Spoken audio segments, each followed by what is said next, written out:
Tonight, we are learning a lot more after a Plymouth teacher was accused of sexually assaulting several of his elementary school students, all little girls, dating back to 2016.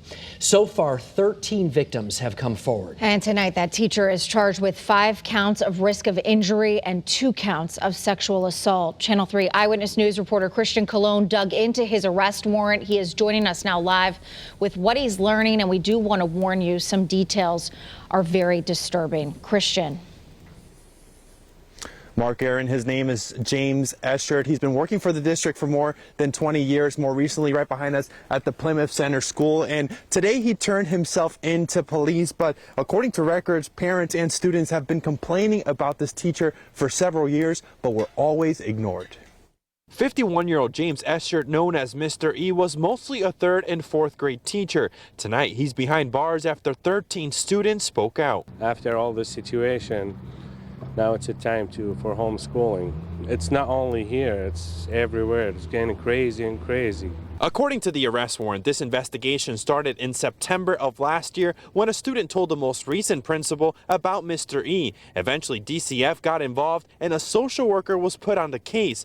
In police and DCF interviews, that victim says he would act like he was helping the girls with a math quiz, but would touch their thighs and just give them the answer. As the investigation continued, more victims were found with similar assault stories, like this other student who says he would bribe them. After sitting next to Mr. E's desk for a while, he would invite her and the other girls to sit on his lap. While she was on his lap, Mr. E would move her body on his private part. She didn't really complain. She just said, you know, he gave a lot of girls a lot of attention. Records also show James would take pictures of his students. Police found them, and 26 of the nearly 800 photos were marked inappropriate. One of them was a picture of a drawing referencing a cave, a detail one victim had told police about. He would call his classroom desk the cave. He would let us work underneath there. He would then roll his chair all the way forward so they were crammed in there, and he would be bumping his hips forward. Students reported being stuck under there for up to 20 minutes. I've been through something kind of similar, not with the teacher, but with a person in general.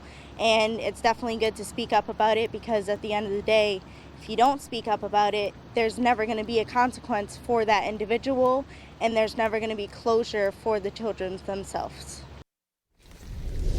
And some victims went to counseling after what happened, and we reached out to the Department of Education. They say they are also investigating this situation. The town mayor also adds that the teacher should be prosecuted to the fullest extent of the law. And around the same time that Escher was released, 2 other teachers were also put on leave. No new details have been released about their cases.